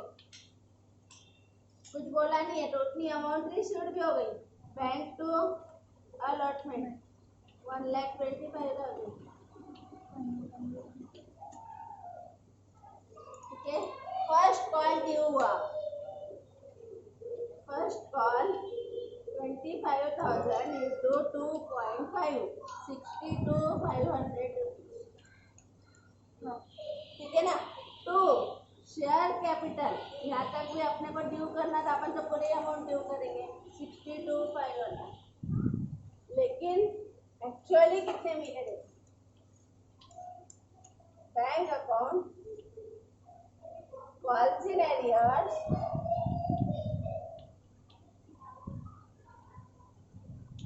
2500 share of ₹2.5 6,250 6,250 to first call, ठीक है। करो फर्स्ट कॉल करो 62,500 और यहाँ पे बचे कितने? 22,500 इंटू 2.5 ये 56,200 56,250 हो गया। इस तरीके से ये कॉल सिनेरियोस को रिकॉर्ड किया। अब नेक्स्ट कभी दिया रहता कि कॉल सिनेरियोस वर रिसीव्ड आफ्टर 1 मंथ, तो अपन रिसीव कर लेते, और दिया नहीं है तो अपन एरियर्स पकड़ लेंगे, ठीक है। समझ में आ रहा है? इसकी सारी प्रोसीजर अपने को इसमें में पढ़ना है, ठीक है। अभी अगर समझाने लगे तो ये लेक्चर उसमें ही चला जाएगा, तो इतना लिखो, ये सब समझो, नरेशन लिखो। मैं नरेशन लिख रही नहीं हूँ, नहीं तो लेक्चर 4 घंटे का हो जाएगा, ऑलरेडी 1.5 से 2 घंटे हो रहा है, ठीक है ना।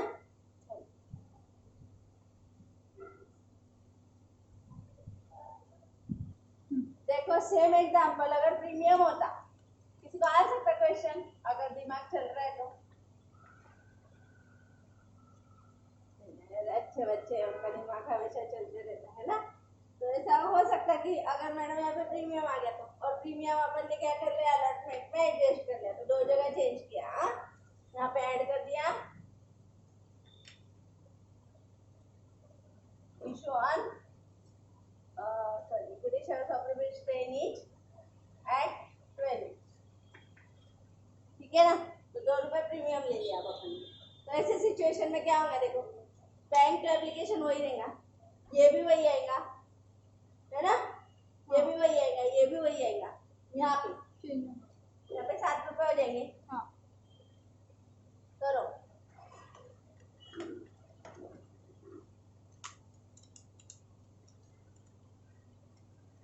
1,75,000 ठीक है।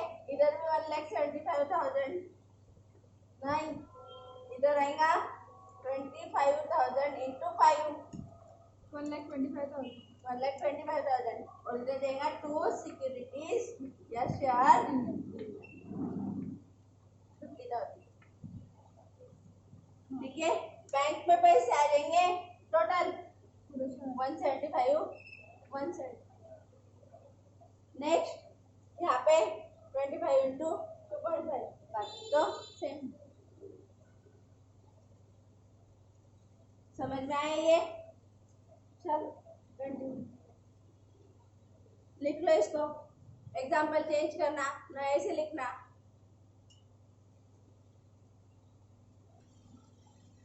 ठीक है. चलो ये हो गया सेकंड पैटर्न. अब थर्ड पैटर्न देखो. यहाँ पे मैंने एक वर्ड ऐड किया है अलॉटमेंट. बी एरियर है. All money received accept allotment money and final call money on 2500 shares. ठीक है ना. अब क्या हुआ, अलॉटमेंट तो अपन ने ड्यू कर दिया. देखो बैंक एप्लीकेशन आ गया. एप्लीकेशन अपन ने अलॉटमेंट में एडजस्ट कर लिया. अब देखो यहाँ पे बहुत सारे इश्यूज हो सकते हैं. शेयर अलॉटमेंट मिलने थे 1,75,000. शेयर कैपिटल मिलना था 1,25,000. शेयर प्रीमियम मिलना था 50,000. लेकिन अब पैसे 2500 शेयर्स के कितने रुपए आए नहीं. 2500 शेयर्स के पहले तो 7 रुपए आए है ना. और 2500 शेयर्स के बाद में 2.5 रुपए भी आए नहीं.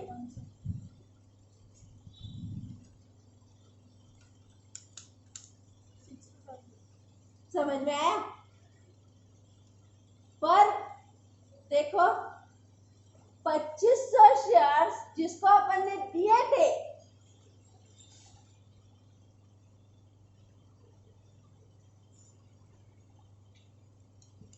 शेयर्स अपन ने जिसको दिए थे उसने कितने शेयर्स के लिए डिमांड करी थी. 2500 शेयर्स जिसको दिए तो रेशो अपना क्या आया था. देखो 6:5. तो इसको 5 शेयर्स मतलब 5 के लिए 2500. तो इसके एक्चुअली कितने शेयर्स इसने डिमांड किए होंगे 3,000. उसमें से इसको कितने पेड हो गए 2500.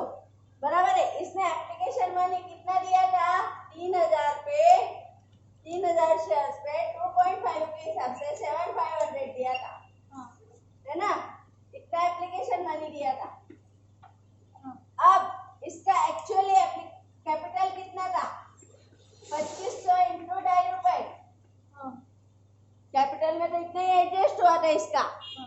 2500 इंटू 2.5 करो 62.50.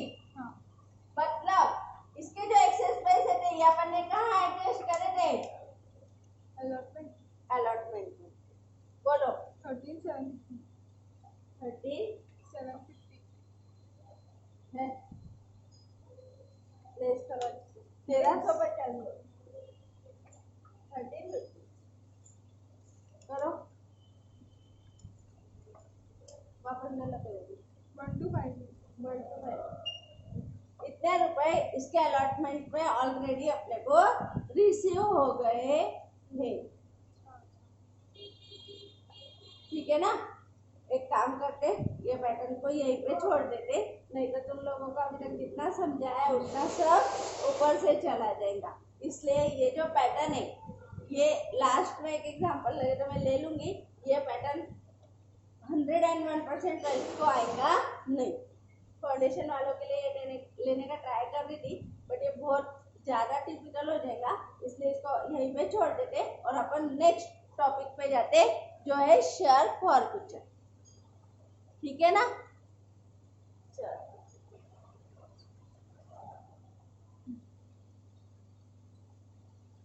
देखो यहाँ पे एक नेक्स्ट वाला जो सेकंड एग्जांपल तुमने लिखा था उसमें एक चीज गलत हुई थी. शायद बाकी लोगों के ध्यान में भी आ गया हो. यहाँ पे थोड़ा सा पैटर्न बनाते वक्त मेरे से गलती हो गई शायद. यहाँ पे देखो मैंने जैसे ही अलॉटमेंट मनी एडजस्ट किया है तो अलॉटमेंट अलॉटमेंट मनी यहाँ से भी लेस होना था, मैंने सिंपली इसको क्रेडिटेड कर दिया, ठीक है ना। तो यहाँ से ये 1,75,000 में से ये लेस हो जाएगा, करो। 1,25,000 माइनस 12,500 1,12,500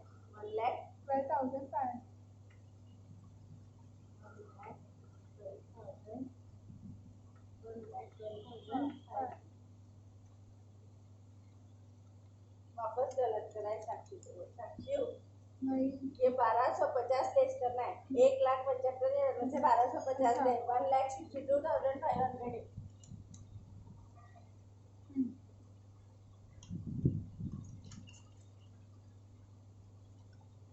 समझा? तो ये एडजस्ट होगा और इन दोनों की टोटल होगा। ये पिछले एग्जाम्पल में सेकंड वाले में यहाँ पे गलती से लिखा गया था, फर्स्ट वाले में भी लिखा गया था क्या, एक बार चेक कर लेना। सबसे फर्स्ट जब अपन ने सिंपल पैटर्न लिया था, कौन सा वाला, बिना प्रीमियम वाला, उसमें भी मेरे से हुआ है क्या गलती से, वो देख लेना, ठीक है ना। ये वाला पैटर्न तो मैं ले ही नहीं रही हूँ,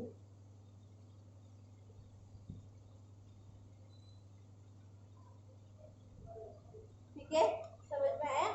तो ये यहाँ पे प्रॉपरली देख लेना, उसके बाद अब अपन आगे चलते। नेक्स्ट टॉपिक है अपना शेयर फॉरफीचर।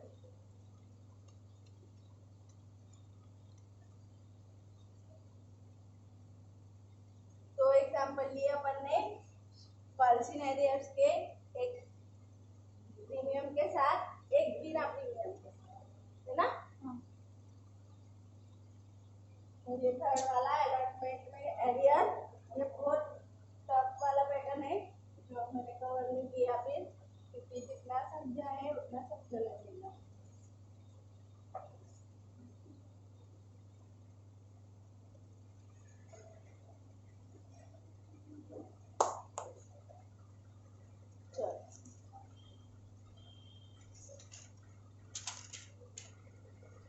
आ जाओ।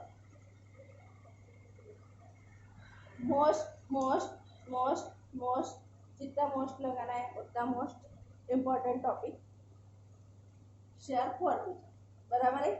अभी तक अपन शेयर इशू पढ़ रहे थे, इशू में पैसे कलेक्शन पढ़ रहे थे, कलेक्शन के बाद अपन ने कॉल्स इन एडवांस पढ़ा, फिर पढ़ा कॉल्स इन एरियर्स। अब जब ये कॉल्स इन एरियर्स होता तो होने के बाद कंपनी तुरंत ऐसा नहीं करती कि कॉल मंगवा लिया और अभी के अभी दे दो।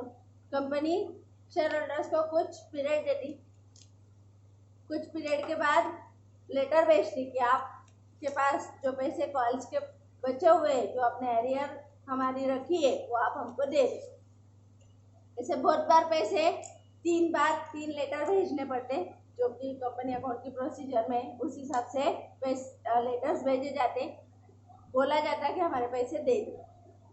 3 बार रिक्वेस्ट करने के बाद भी अगर शेयर होल्डर पैसे नहीं दे रहा हूँ तो उसके शेयर्स फॉरफिट कर लिए जाते, मतलब जमा कर लिए जाते, मतलब कंपनी शेयर्स उसके नाम से हटा देती, ठीक है। तो उसको बोला जाता है शेयर फॉरफिटिंग या शेयर फॉरफिटिंग। समझ में आया? ये मोस्ट इम्पोर्टेंट पैटर्न है, इसके लिए अपने को 3 चीजें ध्यान में रखना जरूरी। क्या क्या चीजें, तो लिख लो नीचे।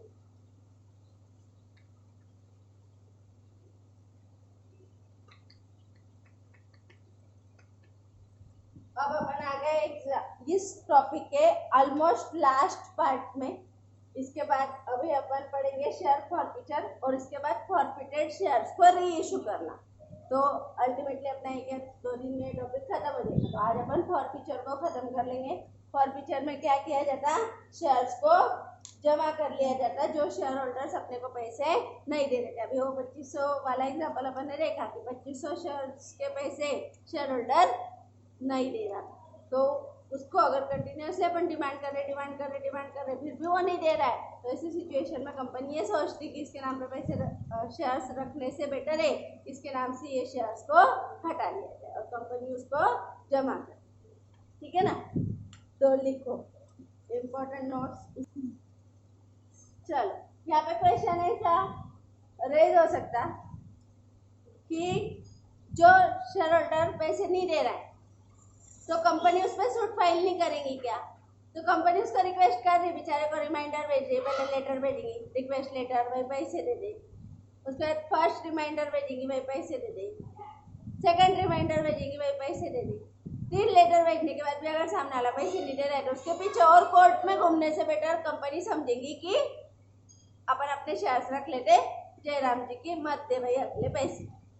ठीक है, फिर क्वेश्चन ये आएगा कि मैडम उसने जो पहले पे करके रखे हैं वो, ठीक है, अब वो पे करके रखे हैं तो वो भी डिमांड कर सकता कि मेरे को मेरे पैसे दे दो, है ना, तो वो जाके कोर्ट में सूट फाइल करेंगे, आप कंपनी तो नहीं करेंगे, पर वो कर दिया तो वो कर दिया, वो कर ही नहीं सकता क्योंकि कंपनीज लॉ में ऐसा दिया है कि उसकी लायबिलिटी कहाँ तक है, शेयर्स के फेस वैल्यू की अमाउंट पेड करने तक उसकी लायबिलिटी है। अब वो उतने पैसे कंपनी उससे मांग रही ना, घर से तो नहीं मांग रही एक्स्ट्रा पैसे, तो फिर उसके पास तो वो राइट ही नहीं है कि वो जाए और मांग सके। ठीक है, तो इस वजह से ना वो कंपनी पे इस चीज के लिए सूट फाइल कर सकता, ना कंपनी उस पे इस चीज के लिए सूट फाइल कर सकती। ठीक है, चले आगे। तो ऐसे क्वेश्चंस जो भी तुम लोगों को आ रहे हैं आएंगे, वो जो आ रहे हैं तब की तब लिख के रखो, और आएंगे तो फिर मेरे को फोन करके पूछो, पर पूछना जरूर है। चल, इसमें अपने को कुछ नोट्स लिखनी है, इम्पोर्टेंट नोट्स जो अपने को फॉर फ्यूचर की प्रोसीजर करते वक्त ध्यान रखनी पड़ती। Amount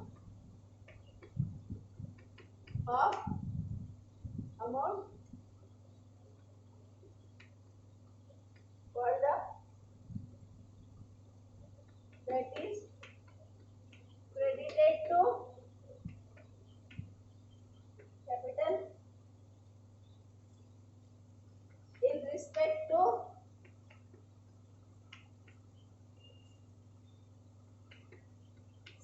forfeited share. Second, amount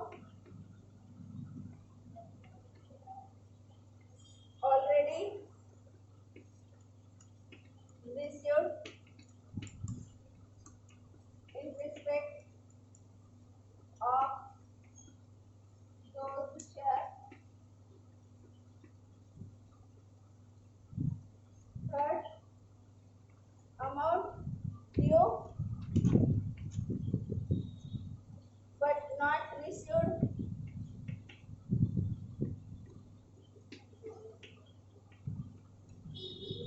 in respect of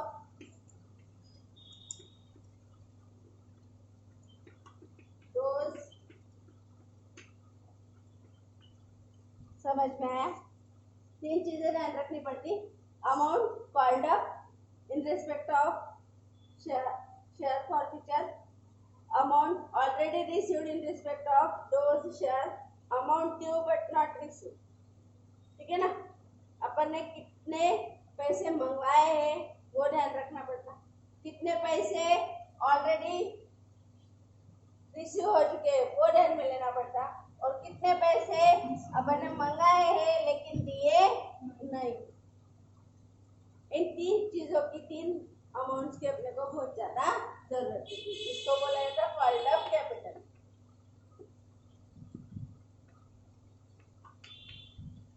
forfeiture solve करते वक्त या फॉरफीचर को समझते वक्त ये कंसेप्ट बहुत इंपॉर्टेंट है।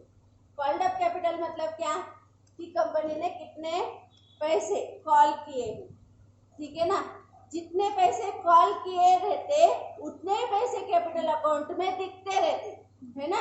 अपन एप्लीकेशन मनी कॉल करते हैं तो application to bank to application, application to capital हो जाते हैं, फिर अलॉटमेंट ड्यू करते हैं, फिर फर्स्ट कॉल ड्यू करते हैं, फिर फाइनल कॉल ड्यू करते हैं। तो जितना ड्यू करते जाते हैं उतने कैपिटल को अपन क्रेडिट क्रेडिट क्रेडिट करते जाते हैं। अगर कॉल ही नहीं किए हैं तो क्रेडिट हुआ है क्या कैपिटल को? नहीं। तो कॉल्ड अप अलग चीज है, फेस वैल्यू अलग चीज है। तो जितने पैसे कॉल्ड अप किए उतने कैपिटल को अपन कैंसिल करने वाले हो। शेयर फॉरफिट कर लेना मतलब क्या कि शेयर्स इशू किए तो कैपिटल रेज हुआ, लेकिन शेयर्स अगर वापस ले लेंगे तो कैपिटल को अपने को कैंसिल करना है। ठीक है, तो कंपनी ने कॉल कितने किए वो अमाउंट, ऑलरेडी रिसीव्ड कितनी किए वो अमाउंट, और नई रिसीव्ड हुई है फॉर्म। जैसे एक कंपनी के 1000 शेयर पे 8 रुपए कॉल हुए, कितने रुपए आने थे? 8 रुपए। ठीक है, देने वाले ने फर्स्ट कॉल, एप्लीकेशन मनी और अलॉटमेंट मनी 6 रुपीज दे दिया है। कितना दिया है? 6 रुपीज। तो 1000 इंटू 6 रुपीज उसने दे दिया है 6000। कितना दिया नहीं है? 2000। तो अमाउंट नॉट रिसीव। ठीक है ना? तो ऐसा ये तीनों फिगर्स अपने लिए मोस्ट इंपॉर्टेंट मान लीजिए। अपना कैपिटल इतने अमाउंट से कैंसिल होगा, अपने को प्रॉफिट इतना हो गया, क्योंकि अपन ने अगर सामने वाले के पैसे जो उसने अपने को शेयर्स के लिए दिए थे वो अपन ने अगर उसको वापस नहीं किए और वो सूट फाइल भी नहीं कर सकता, तो ऐसे सिचुएशन में एक तो वो बच्चे अमाउंट दे दे और नहीं दे रहा होगा तो ये पूरे अमाउंट पे कंपनी का राइट माना जाता है, इसमें कोई दो राय नहीं। ठीक है, तो ये पूरी की पूरी अमाउंट अपना प्रॉफिट देता जो शेयर फॉरफिटेड अकाउंट को ट्रांसफर हो जाता। कहाँ ट्रांसफर हो जाता? Share forfeited account. ठीक है, और ड्यू बट नॉट रिसीव्ड मतलब मांगी अपन ने और आई नहीं है, और इस पे से ही सब झगड़ा अभी तक का हुआ नहीं। ठीक है ना? तो इसको भी कैंसिल किया है। ये तो मिली ही नहीं है, तो अपना गेन है क्या कंपनी का? नहीं।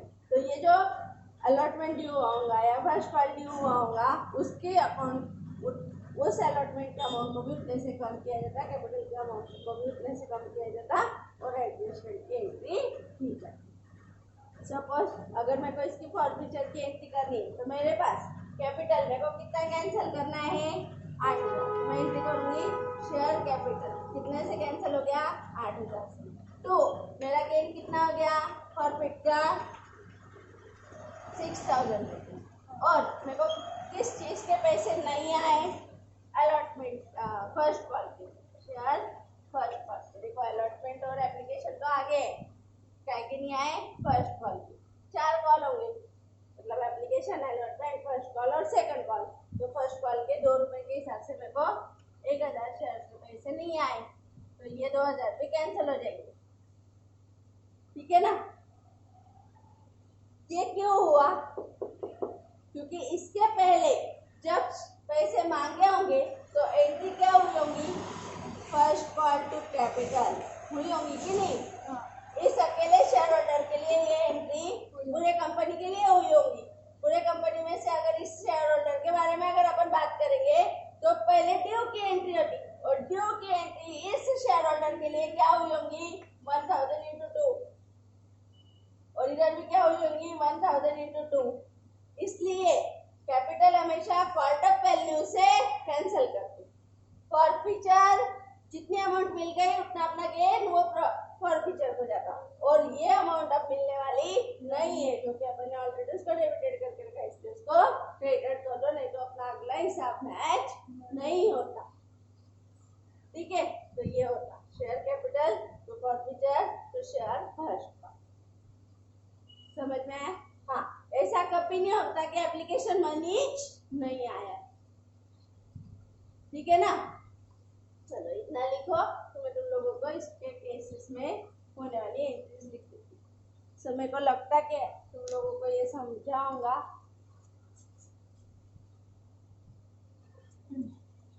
लिख लिया ये? अब अपन पढ़ते। अपन ने पढ़ा था देखो शेयर फॉरफिट होते, इशू होते। इशू कैसे कैसे होते? At par, at premium, discount तो होती है और एट डिस्काउंट। डिस्काउंट ऐसे तो कंपनी एक्ट के हिसाब से मना किया गया है, लेकिन जिन कंपनीज ने ऑलरेडी इशू करके रखे हैं उनकी अगर एंट्रीज बची होंगी या कैलकुलेशंस बचे होंगे तो ऐसी सिचुएशन में तब तक वो कंटिन्यू रहेगा। और 12th की शेयर कोड की बुक में भी दिया है, तो ऐसी सिचुएशन में अपन इसको भी पढ़ लेंगे। ठीक है, तो एट पार, एट प्रीमियम और एट डिस्काउंट तो शेयर्स इशू होते। अब फॉरफिट होते वक्त भी इन तीनों की केस में अलग अलग एंट्रीज होती। जब इशू होते तो अलग अलग एंट्री, तो फॉरफिचर होते तब भी अलग अलग, क्योंकि यहाँ पे शेयर प्रीमियम अकाउंट ओपन होता है, यहाँ पे नहीं होता है। यहाँ पे discount on issue of shares issue होता है। अभी मैं डिस्काउंट का एक एग्जाम्पल लूंगी, उसके बाद डिस्काउंट में फॉरफिचर बताऊंगी, ठीक है। तो ऐसे सिचुएशन में जब अपन शेयर्स इशू करते एट पार पे और फॉरफिचर ऐसे शेयर्स को फॉरफिट करते, तो एंट्रीज क्या क्या होंगी। तो अपन देखते forfeiture of shares in case shares issue at par. तो लिखो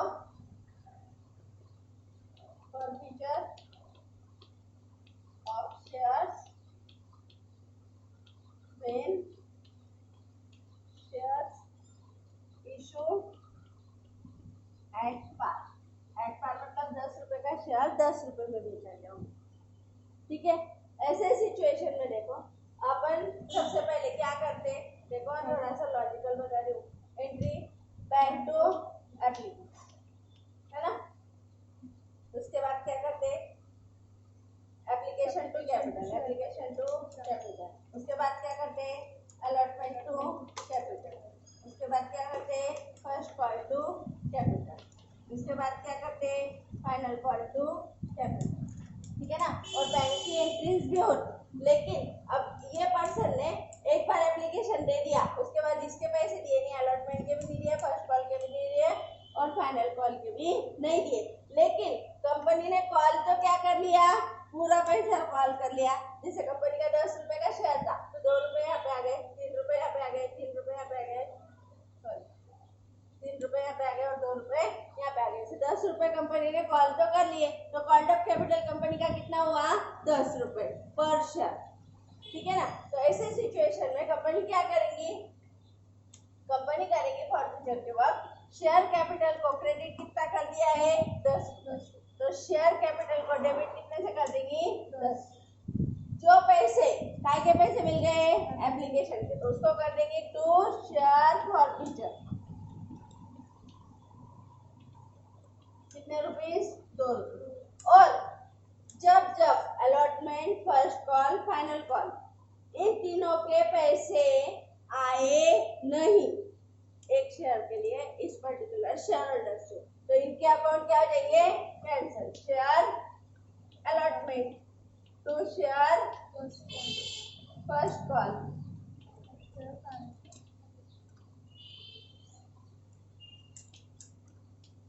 और टू शेयर फाइनल।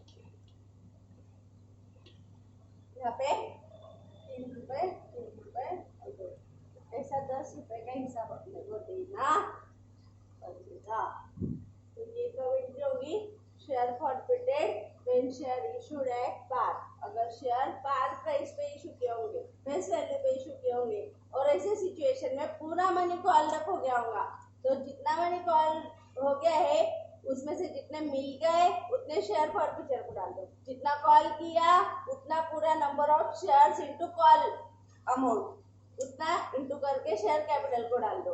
और जो जो पैसे मिले नहीं है उनको number of shares into allotment money, number of shares into call money, number of shares into final call, ठीक है। ऐसा करके अपन इस एंट्री को टैली कर सकते हैं, ठीक है। लिखो, इसको लिख लो, number of shares into call per share, number of shares into call पर,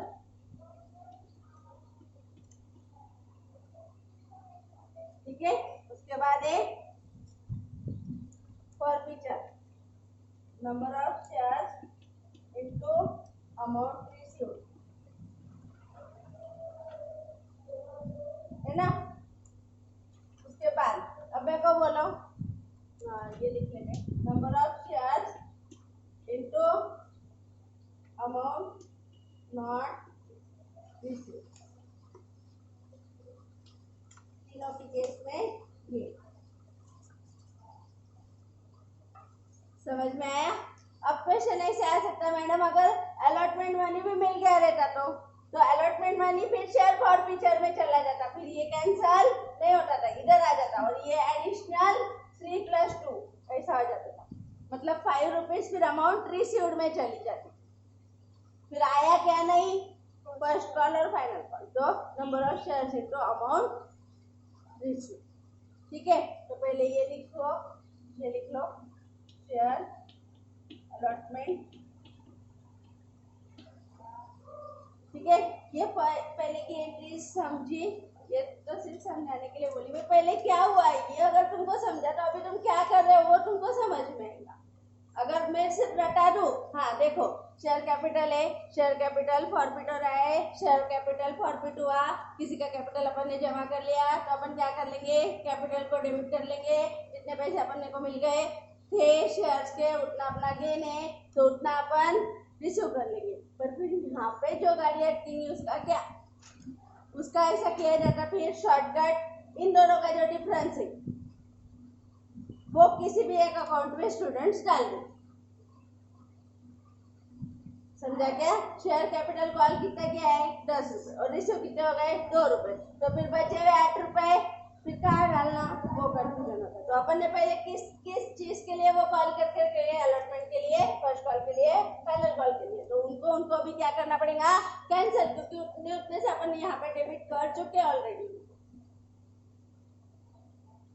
समझ में आया, तो पहले ये लिखो, फिर मैं 3+2 करके देती, फिर ये हटा के देती, लिखो। ठीक है, 3+2 फिर ये अलॉटमेंट बनी, इसमें रिसीव हो गया तो number of shares into amount receive. समझ में आया, चलो नेक्स्ट एट अ प्रीमियम। एक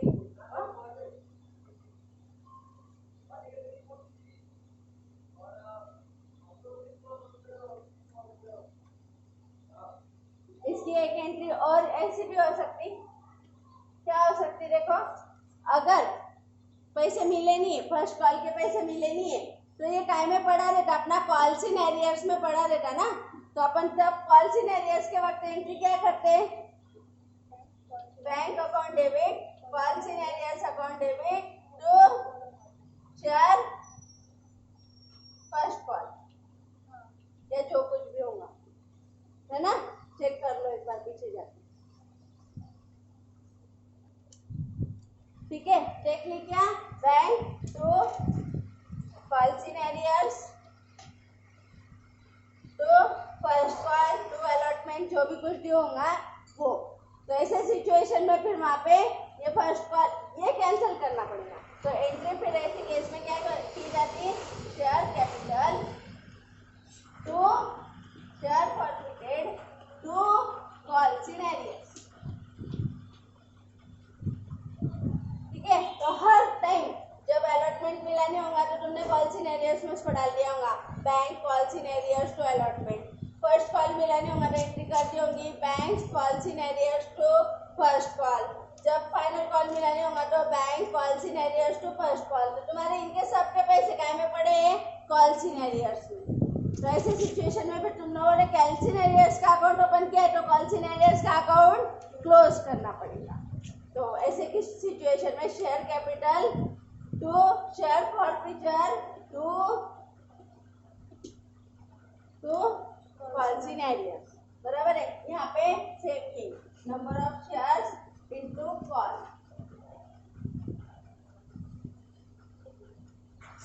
कॉल पर शेयर यानी नंबर ऑफ शेयर कॉल। यहाँ पे amount receive, number of shares into amount receive, यहाँ पे number of shares into amount not receive.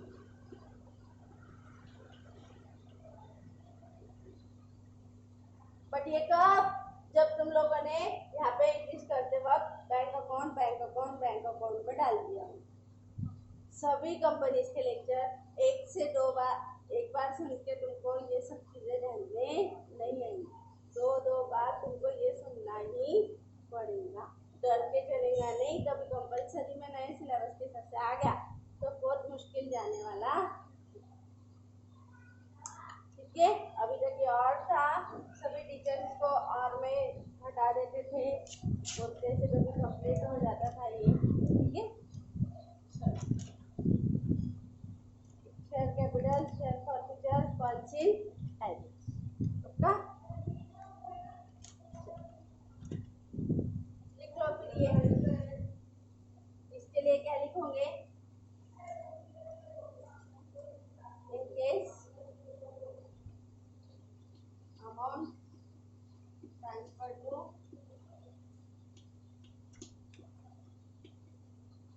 policymaker।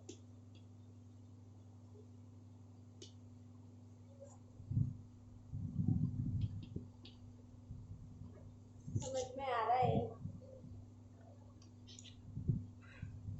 चल हो गया ये। अब अपन चलेंगे प्रीमियम की तरफ। करो बोला, निकालो, चलो इतना लिखो।